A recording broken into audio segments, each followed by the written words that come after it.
아멘. 오늘 세 번째 시간, 항아리의 물을 아구까지 채워라, 세 번째 시간인데 지금 포도주가 바닥이 난 상태입니다. 혼인잔치에서 가장 중요한 건 음식이고요. 그렇죠. 필연이 중요하죠. 사람들은 신랑 신부 이름보다는 그때 갈비탕을 먹었는지 부페를 먹었는지 거기에 기억에 남고 관심이 있는데요. 근데 그 당시에 포도주가 없다는 것은 심각한 결례를 범하는 것이고, 연회장의 그 주인이 분명히 인원수를 계산하고 청첩장을 돌리고 많은 준비를 했음에도 불구하고 참여할 인원을 예상하지 못했던지, 더 많이 왔든지, 아니면 지나가는 행객들이 단체로 와가지고 먹고 갔는지, 중요한 것은 자기들이 생각했던 것보다 넘쳤다. 생각은 한계가 있습니다. 그러나 믿음은 무한대가 되는 것입니다. 그래서 저와 여러분은 생각도 하고 연구도 하고 의논도 해야 되겠지만, 상담도 해야 되겠지만, 중요한 것은 믿음대로 가는 것이 중요합니다. 말씀과 기도와 주신 그 믿음을 가지고 나가면 안 될 것이 없습니다. 생각은 한계가 있고 생각보다 모든 것들이 다 당황스러운 일들이 넘칠 수 있지만, 믿음으로 가게 되면 풍랑이 있고 홍해가 있고 애굽 나라가 뒤에서 쳐들어와도 믿음대로 되게 돼 있습니다. 그래서 예측하기가 어려운 우리가 이런 시대를 살고 있잖아요. 우리가 코로나19가 이렇게 정말 오래 갈 줄 누가 알았으며, 이렇게 우리 교회가 가장 큰 피해를 볼 줄 누가 알았겠습니까? 그러나 항상 예측하기 어려운 시대를 살아가고 있는데, 그럴수록 우리는 더욱더 말씀과 기도로 무장돼야 되고, 팔레스타인 지역이 날씨가 덥기 때문에 모든 행사가 거의 저녁 때, 해가 꺼질 때쯤 이루어집니다. 그리고 우리처럼 이렇게 후딱 30분 안에 끝내는 것이 아니라, 거기는 한 2주 가까이 넘게 13일간 정도 하고요. 그리고 저녁 밤이 되어서 이제 무르익는데, 그 밤에 포도주가 떨어졌으니 밤에 어디를 사가며 어디에서 빌려옵니까? 급히 구할 수도 없는 그런 상태에 빠지게 된 거죠. 그래서 우리는 포도주가 바닥이 난 이 상황에, 이 피로 연장소에서 지금 아주 순간적으로 굉장히 장례식전은 초상집이 될 그런 위기에 처해 있는 그런 잔치집에서, 우리의 인생도 마찬가지로 언제 건강이 바닥날지, 언제 물질이 바닥날지, 언제 나에게 기쁨이 소멸되고 그냥 우울해질지, 그냥 행복, 기쁨, 감사가 없어지고 기도도 안 나오고 재미도 없고 그냥 무기력증에 빠질 수도 있는 것입니다. 이런 어려움이 찾아오기 전에, 바닥이 나기 전에 우리는 항상 평상시에 말씀과 기도로 성령으로 충만하고 무장되어 있지 않으면, 언제 마귀가 내 생각을 통해서 틈타고, 언제 나에게 질병을 통해서 틈타고, 언제 나에게 사람을 통해서 시험을 들게 할지 모르기 때문에, 항상 무장하고 항상 충만하게 한다고 해도 막상 부딪히고 나면, 바닥이 나게 되면 나는 못해요, 손들게 되는 것입니다. 그래서 우리는 항상 채워야 됩니다. 여태까지 뭘 채웠습니까? 순종이 아기까지 차야 되고, 두 번째로 고난이 아기까지 차야 되고, 세 번째 인내하는 믿음이 아기까지 차야 됐습니다. 이제 오늘은 뭘 차야 됩니까? 기도가 아구까지 차야 됩니다. 기도가. 예수님께서 너희는 땅끝까지 이르러 내 증인이 되리라 말씀하시고, 이제 부활하신 모습에서 하늘로, 하나님 보좌 우편으로 승천하셨습니다. 그리고 너희들은 성령을 기다려라. 그래서 120문도가 마가다락방에서 열심히 기도하는데 성령이 아직 임하지 않으셨어요. 언제 임했느냐? 사도행전 1장 26절 말씀에 보니까 제자들이, 베드로 및 제자들이 모여서 120명이 모여서 기도하는데, 제비 뽑아 마띠아를 얻으니 그가 11사도의 수에 들어가니라. 가룟 유다가 예수님 팔아버리고 죽어버렸어요. 12사도여야 되는데 11명으로 줄었어요. 하나가 부족해. 그래서 요셉이라고 하는 제자와 마띠아라고 되는 두 제자 중에서 제비를 뽑아서 제자를 12번째, 가룟 유다를 대세하는 제자를 뽑았더니 보니 마띠아가 선택되었습니다. 보셔요. 하나가 부족하니까 성령이 역사를 안 해. 마띠아라는 사람을 12명을 채우니까 그때 성령이 역사하시더라는 거예요. 그래서 우리가 기도할 때, 기도로 채울 때에 하나님께서 역사해 주시는 것입니다. 아기까지 채우니 영적인 사람들 보면요, 모두 기도의 사람들이었어요.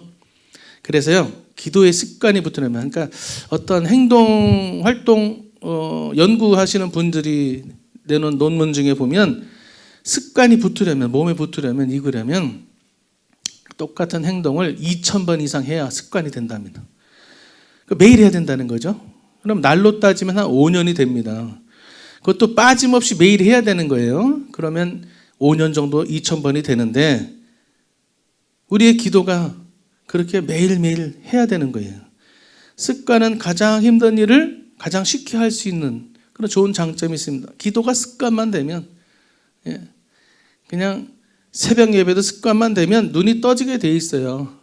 나오는 게 힘들지 않고 상쾌하고, 더 오히려 몸이 피곤할 것 같지만 피곤하지 않습니다. 이게 습관이 중요한 것이다. 예수님께서도 새벽에 산상 기도할 때 습관을 쫓아가셨다. 이 습관을 잘 들여야 좋은 습관을 들여야 돼. 공부하는 습관을 들이고 책 보는 습관을 들이고 이런 습관도 참 좋은 습관인데 기도하는 습관, 새벽에 단을 쌓는 습관, 철회에 나오는 습관, 이것은 여러분들에게 복으로 나타나게 되는 것입니다.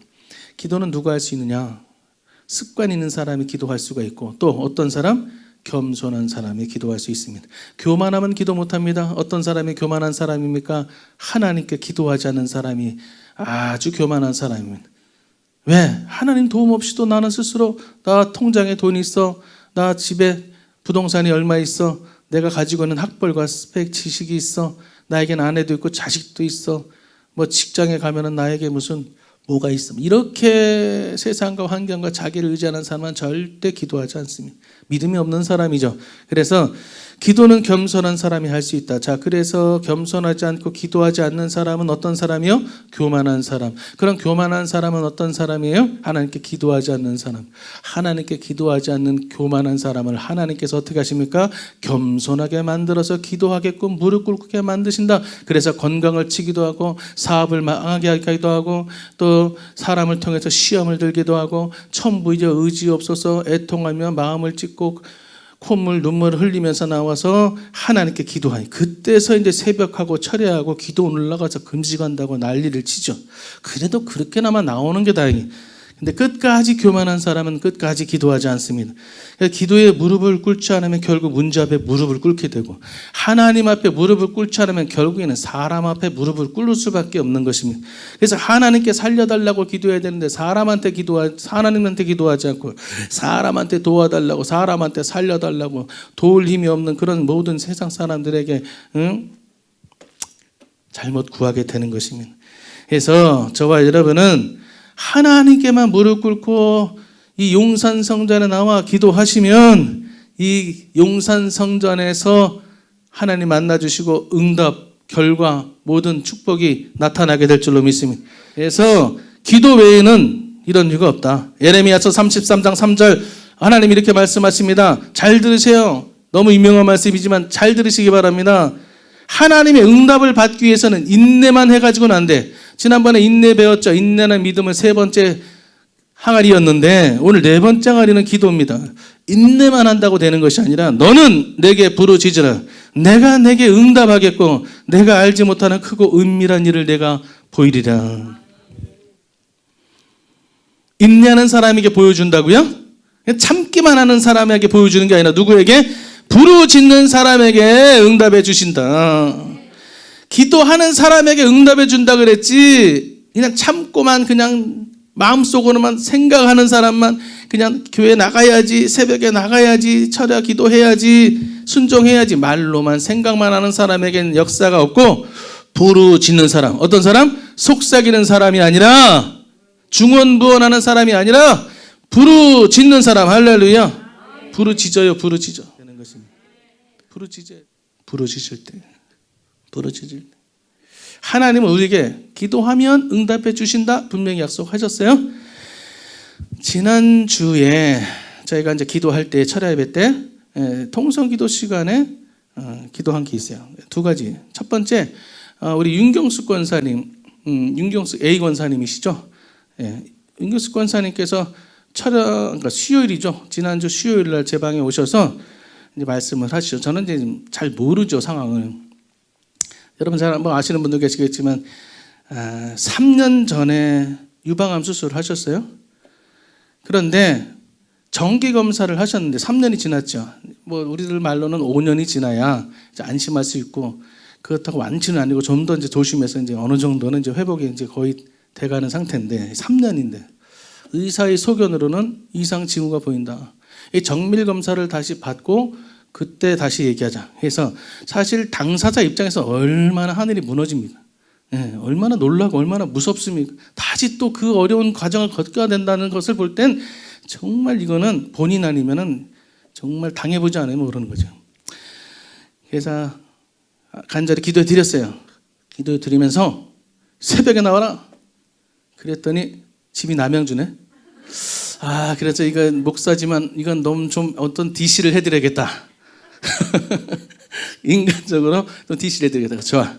그러면 새벽에 나오기도 힘드니까 그냥 차려 나와라. 근데 어쨌든 무조건 와라. 버스를 타든 전철을 타든 와라. 그랬더니 지난주에 금요철에 오셨어요. 그래서 오셔서 차례 때 기도 참석하셨어요. 월요일 날, 그 주 이제 월요일 날 이제 검사를 받는데 전화를 드렸더니 대기 중이더라고요. 그래서 기도해드리고 나중에 결과를 보니 의사 선생님이 깨끗하다. 아무 이상 없다. 그래서 6개월 후에 다시 검사하자. 이게요, 뭐 우리는 기적들이 흔해가지고 별거 아닌 것 같지만 본인한테는 정말 광명의 빛이 비쳤고 정말 이게 하나님 도움이 아니고 저절로 된 게 아닙니다. 두 번째로 지난주 목요일 날 우리 저 방송실에서 수고하시는 우리 이도원 대리님이 계셔요. 대리님 어머니가 영등포 대교구 권사님이신데 제가 영등포 대교구장 했잖아요. 그러니까 어머니하고도 제가 인연이 있고 또 아드님 저 형님 우리 대리님 형님이 제가 아동육부 교사할 때 또 제 후배 교사였어요. 지금 목사님으로 안산에서 아주 훌륭하게 우리 순복음 대표하는 교회를 목회하고 계신 훌륭한 목사님인데 그 목사님과 또 연관이 있고 오늘 또 이제 우리 이돈 대리님하고 또 여기서 만나서 연관이 있는 거예요. 알고 보니까. 근데 이제 목요일 날 그 권사님께서 넘어지셔서 이 어깨뼈가 부서졌어요. 연로하시니까 조금만 부딪혀도 그냥 골다공이 계시고 해서 부서집니다. 조심들 하셔야 돼. 그래서 여의도 성모병원에 영도포시니까 영도 성모병원에 응급실에 가셨는데 요즘엔 저도 어머니 모시고 병원 다니지만 이 코로나 때문에 병원 가는 게 굉장히 복잡하고 힘듭니다. 진찰 예약하기도 힘들고. 그래서 전에는 저희들이 원하는 시간 됐는데 이제는 시간도 막 밤중이 되고 막 어렵게 되더라고요. 응급실에 가서 CT 촬영을 했더니 엑스레이를 찍었더니 엑스레이상에 어깨뼈가 으스러졌다고 소견이 나왔어요. 그래서 다시 CT 촬영을 다시 실시해서 담당 전문의를 만나고 교수님을 만나서 수술 날짜를 잡아야 된다.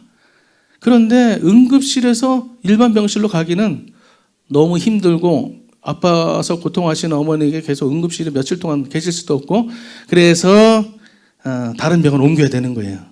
그래서 우리 대리님이 그날 금요일날 철야인데 오셨어요. 오지 말고 어머니 병원 모시고 가는 걸로 여기 안 와도 된다. 과장님이 일하시면 되니까 했는데도 불구하고 예배를 드리고 가시겠다. 완전 감동했어요. 그래서 우리 철야 기도할 때 같이 기도하고 끝까지 있다가 다 끝나고 임무 마치고 제일 늦게 가셨어요. 나중에 보니 정형외과 전문 병원으로 옮기셔서 그 어머니 권사님을 모시고 이제 CT 촬영을 했더니 그 의사 선생님이 하시는 말씀이 MRI 정밀 검사를 했어요. 수술 없이 약물 치료할 수 있다고 인대 정도 늘어난 거라고 그렇게 말씀하셨어요. 할렐루야. 하나님께 영광 돌립니다. 놀랍지 않습니까? 부서진 뼈가 흔적도 없이 붙어버렸어요. 그래서 제가 오늘 권사님께 전화로 기도해 드렸어요. 네. 그러니까 목사님의 아들인데 기도하지요. 또 우리 대리님도 기도하지요. 또 저도 기도하지요. 또 그 성도님들이 기도해 주셨겠죠. 영등포에 있는 그것도 오교구 권사님 주의 종 성도님들이 기도하셨겠죠. 기도하면 기적은 일어나게 돼 있어요. 근데 기도가 이렇게 능력 있고 이렇게 빠르고 정말 편하고 쉬운데도 불구하고 기도 안 해요. 기도 안 해요. 삥 돌아서 옵니다. 띵 돌아서 시간 낭비하고 물질 낭비하고 만신창이 돼서 돌아와서 그때 기도하는 거예요. 늦게라도 오면 정말 감사해요, 요즘에는. 그러나 쉽고 빠른 길 기도할 수 있는데 왜 기도하지 않는지. 철야 예배가 있고 새벽 예배가 있고 모든 예배가 있고 요청하면 또 가서 기도해 드릴 텐데 요청도 안 하고, 그것도 어떻게 해요? 매일 기도해야 되는데. 그래서 저와 여러분이 말세에 찾아보기 어려운 징조가 있는데 여러 가지가 있죠. 그 중에서 특징 중에 하나가 사람들이 점차 기도하는 사람이 준다. 기도하는 사람. 뭐 언제부턴지는 오래됐지만 비행기를 타도 비행기 안에, 대합실 안에, 지하철 안에, 뭐 위에 올라가면 빌딩 안에, 뭐 어디를 가도 인산이네요. 인산이네. 교회만 사람이 없어요. 거기에다가 더 기도하는 사람이 그나마 줄어들. 천국에 올라가시고 믿음 좋은 우리 선배들은, 후배들은 열심히 따라가려고 하는데 선배 못 따라가고 옛날 같지 않고, 또 후배들은 정말 세상에 그냥 발 담가가지고 양다리 걸쳐가지고 교회는 나오는데 신앙이 없고 믿음도 없고 기도의 능력도 없고 모양만 있어요. 그나마 모양만 있는 성도도 없어요. 없어. 젊은 친구들이 없어. 기도 찾아 쥐어 세 번 하면 그냥 1분도 안 돼서 흐지부지 돼버려요. 바빠서 기도할 틈이 없다고, 기도하기보다 좀 피곤해, 좀 쉬어야 된다고. 실제로 현대인에게 이런 질문을 했답니다. 여러분들에게 1시간만 그냥 특별한 시간을 따로 별도로 준다면 그 시간을 뭐 하겠느냐. 그랬더니 거의 다 잠을 자겠다. 얼마나 힘들면 현대인들이 잠을 요청하겠습니까? 잠 필요하죠. 잠 필요하죠. 마귀는 계속해서 기도하지 못하게 하나님의 말씀을 잊어버리게 바쁘게 움직이게 만든. 바쁜 게 결코 좋은 건 아니에요. 바쁘다 보면 결국에는 모르겠어요. 뭐 돈을 벌 수 있을지 모르겠는데 그 외에 너무 많은 것을 잃어버리게 됩니다.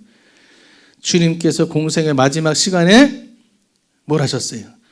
그러니까 유언이라는 것이 마지막 죽기 전에 하는 말이기 때문에 정말 중요한 말을 하시겠죠. 어떤 분은 적어놓고 어떤 분은 몇 가지만 딱 하고 숨이 멈추기 전에 말씀을, 중요한 얘기죠. 중요한 얘기 안 하시겠어요?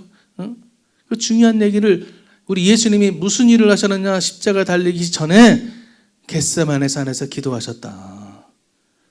마지막 시간에 가장 중요한 일을 하셨을 텐데 그것이 무엇이냐, 기도하셨다. 그러면서 어떻게 해요? 제자들에도 기도를 부탁했죠.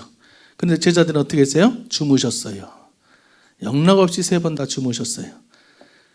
예수님만 기도했습니다. 정말 이 마지막 때에 시험에 들지 않게 깨어서 기도해야 되고 밤낮으로 기도해야 되고, 그렇게 기도해도 우리의 신앙이 흔들거릴 때가 많은데, 이런저런 문제가 많은데 무슨 백으로 믿고 기도를 안 하느냐.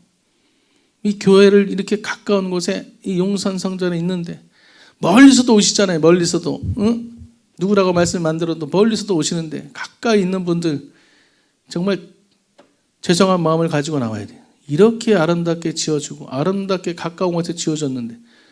어떤 분이 그러시더라고요.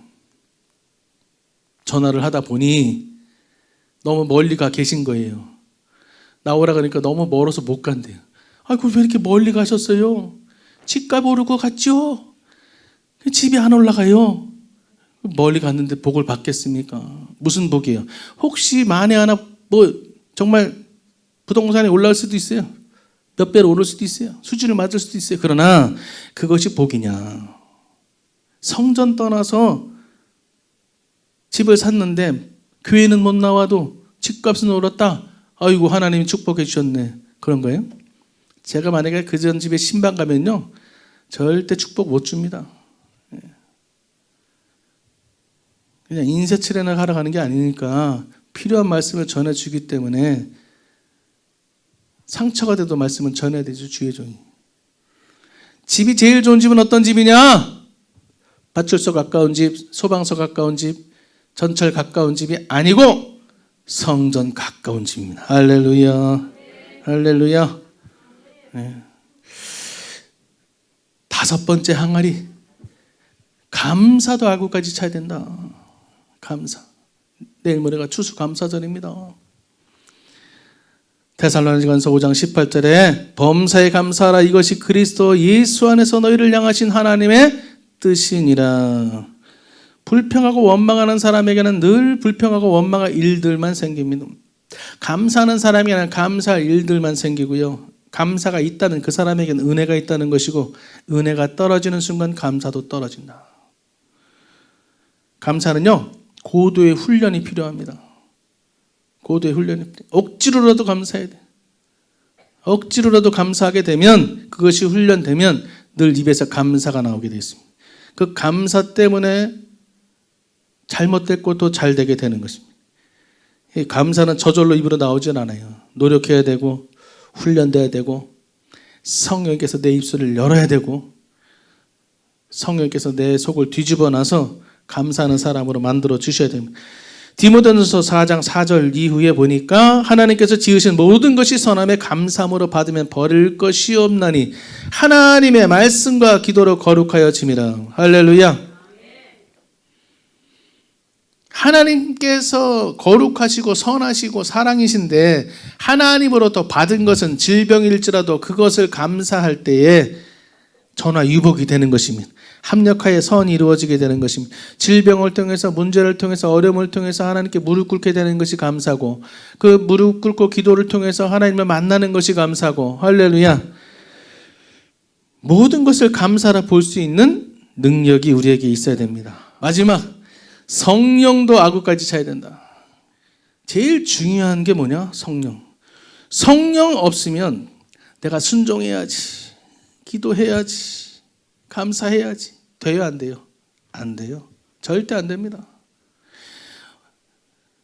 제 경우에는 제가 목회를 하는데, 설교를 하는 데 있어서 제 힘으로, 제 지식으로, 제 경험으로 누구 거 베껴가지고 하려고 그러면 못해요. 힘들어요. 그리고 가식적으로 내가 정말 기뻐서 정말 하나님 은혜로 하나님 붙잡아 주셔서 명령에 의해서 하나님 내 안에 계신 성령님이 하시는 일이 아니고, 내가 그냥 직업으로, 내가 그냥 보여주기 위해서 그런 어떤 다른 목적으로 했다면요, 거기엔 은혜도 없고 능력도 없고 감사도 없고 하나님 역사도 없고, 나는 나대로 지질이 고생하고 성도님들도 은혜 하나도 못 받아요.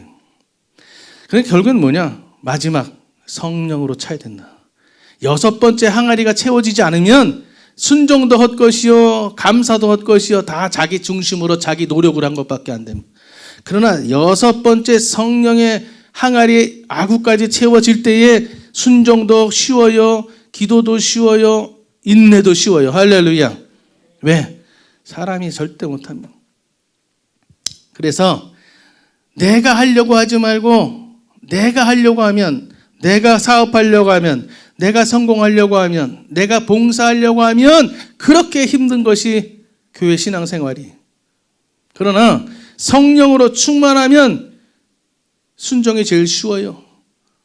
감사는 저절로 나오게 돼 있어요. 기도할 때 다 응답받고 능력받게 돼 있습니다. 맹물에서 포도주로 변화돼야 된다는 얘기예요. 맹물은 뭐고 포도주는 뭡니까? 성령 충만하지 않은 사람은 맹물이고, 성령 충만한 사람은 포도주로 변한 사람인데, 포도주에도 등급의 차이가 있다. 성령 충만도 뜨겁게 불같이 확실하게 불도장을 받아야 그것이 성령 충만한 맛있는 진한 포도주가 되는 것이지, 향기도 진하고 맛도 진하고 사람들을 아주 기분 좋게 만드는 것이. 그러나 성령에 충만하지 않고 적당히 충만하게 되면 색깔은 비스무리한데 먹어보면 싱거워. 향기도 없어. 먹어도 사람이 기분이 나질 않아. 성령 충만한 것 같지만 가서 안수하면요, 맹탕이에요. 모양은 갖출 수 있어요. 제가 몽골에서 선교할 때, 몽골은 공산주의 국가라서 이 사람들이 아주 그 김일성, 김정일 보셔요. 김정일, 트럼프 만나고 문재인 대통령 만났을 때 무슨 젠틀하게 무슨 말을 하고 어쩌고저쩌고 지금 어떻습니까? 미사일 쏘잖아요. 응? 지금 바이든 대통령이 이제 새로 취임한다고 길들이려고 자기 좀 알아봐 달라고 미사일 준비한데 쏜다고. 걔네들은 무조건 거짓말. 안에 마귀하고 있는 그 공산당들은 무조건 거짓말이고 이 사람들 속은 까디주 봐도 알 수가 없어요. 그냥 거짓말쟁이라고 알면 돼. 그 사람들하고는 회담도 없고 대화도 안 돼요. 왜냐하면 그 사람은 처음부터 거짓말이고 속을 보여주지 않기 때문에 계속해서 끌려다니고 속는 겁니다. 망상이에요, 망상. 자, 우리 당회장 말씀하신 대로 보고만이면 통일이 될 수가 없고, 보고만이고 통일된다 한들 그것은 거짓이고 위선이고 속아만 넘어가는 것이. 그래서 이 가짜 포도주가 많다. 저와 여러분은 진짜 포도주가 되어야 되는데, 그러기 위해서는 말씀과 기도, 성령 충만, 성령 충만의 열매, 하나님 주시는 기쁨, 세상에서 얻을 수 없는 기쁨, 은혜와 능력, 열매를 맺는 삶을 살아야 되는 것입니다. 할렐루야. 이제 이 말씀을 드리고 끝낼 거예요. 성령을 받아야 되는데, 이사야서 25장 6절 말씀 보니까 중요한 말씀이 나와요. 만군의 야훼께서 이 산에서 만민을 위하여 기름진 것과 오래 저장하였던 포도주로 연회를 베푸시리니, 곧 골수가 가득한 기름진 것과 오래 저장하였던 맑은 포도주로 하신다. 여기서 그냥 포도주가 아니라 어떤 포도주요? 오래 저장된 포도주. 성령 충만도 중요하지만 오래된 성령 충만. 오래된 게 뭐예요? 숙성된, 오랫동안 성령님과 동행한, 오랫동안 성령님의 지배를 받고 성령님과 교통한. 그래서 성령 충만이라고 하는 것은 물론 오늘 성령을 받아도 그 기쁨과 그 은혜와 그 능력, 그 감사가 넘치지만, 성령 받은 이후로 어떻게 돼요? 오랫동안 저장돼야 돼요. 오랫동안 교통하고, 오랫동안 기도하고, 오랫동안 하나님과 함께 성령과 역사하는 그 체험 있는 신앙이 돼야 된다. 그래서 성령 충만했다가 바닥났다가, 성령이 소멸됐다가 언제 성령이 떠난지도 모르고 성령이 있는 줄 알고 삼손처럼 자기 생각에는 아직도 성령이 계신 줄 알고 쇠사슬을 풀려고 용을 썼는데 어라 안 풀리네. 자기 생각에는 성령님이 아직도 계신 줄 아는데 죄를 짓고 불의하고 하나님 말씀을 배반하고 사명 팽개치고 그랬던 삼손은 자기 생각에는 성령이 계신 줄 알았지만 힘을 쓰려고 하니 하나도 못 쓰고 얻어 터지고 눈알 뽑히고 잡혀가는 신세가 되더라. 오래전에 성령 받았으면 뭐합니까? 저장이 돼야지. 숙성이 돼야지. 재충만이 계속해서 유지가 돼야 되는데, 오래전에 성령은 받았는데 언제 받았는지. 그래서요, 저는 물어봅니다. 성령 받았습니까? 받았습니다. 방언하십니까? 방언합니다. 못합니다. 그럼 성령 받았습니까? 난 받았습니다. 받은 것 같습니다. 별의별 소리가 다 나와요. 그럼 성령 받은 날짜 언제입니까? 모릅니다. 안 받은 거예요. 받았다 하더라도, 성령을 받았다 하더라도 내가 받았는지 안 받았는지 헷갈리는 사람은 제가 답을 드립니다. 100% 안 받았습니다. 난 받았습니다 우기면은 받을 수도 있어요. 그건 또 무슨 얘기냐? 약하게 받으면 안 받았다고 하는 것보단 받았다고 할 수도 있지만, 내가 볼 때는 김영권 목사의 기준을 볼 땐 안 받았다. 안 받은 것보다 낫지만 그래도 안 받은 거다. 성령 충만, 우리 여의도 순복음교회 우리 조영기 목사님이 가르쳐준 성령의 충만은 오중복음 삼중축복의 갈보리 7대 신앙입니다. 성령을 받으면 불도장이, 불 받은 사람이 받았는지 안 받았는지 모릅니까? 불난 집이 불났는지 안 받는지 본인이 모릅니까? 뜨거워서 자다가 벌떡 깨고 뛰쳐나오고, 지나가던 사람들이 불 보고서 불이야 소리 지르고 소방관이 찾아오고 난리 나고 신문에 나고 별의별 소식이 다 나오고. 그런데 성령의 불이 임했는데 내가 받았는지 안 받았는지 몰라요? 그거는 성령을 받은 것이 아닙니다. 그래서 오늘 여러분은 성령을 받아야 됩니다. 할렐루야. 성령을 여러분들만 받으면 그 불이 여러분 지역에, 여러분 구역에, 여러분 남편, 여러분 자녀들, 이웃에게 번지게 돼 있어요. 성령을 제대로 받지 않으니까 사는 게 재미가 없고, 기도해도 응답이 없고, 기도를 해도 시원찮고, 은혜가 없고, 말씀을 들어도 도통 은혜가 없고, 감사가 없고, 기쁨이 없는 것이, 성령 충만한 불도장을 받아버리면 누가 설교를 해도 은혜가 되고, 그냥 어린애만 봐도 기쁨과 감사가 되고, 십자가만 봐도 눈물이 떼구르르 구르게 되게 돼 있어요. 그런데 내가 살면서 오래전에 체험한 거 은혜 다 잊어버리고 있다 보니까 잊어버리게 된 겁니다. 자, 오늘 성령 충만 받기 위해서 기도할 겁니다. 기도할 때 여러분 다 같이 오늘 성령 다른 거 말고 성령 충만 받기만을 위해서 기도하시기를 바랍니다. 기도합니다. 사랑의 하나님, 오늘 6번째 항아리 채우기를 원합니다. 마지막 6번째 항아리 아구 끝까지 채워지는 성령의 충만함을 오늘 더하여 주시옵소서. 예수님의 이름으로 기도합니다.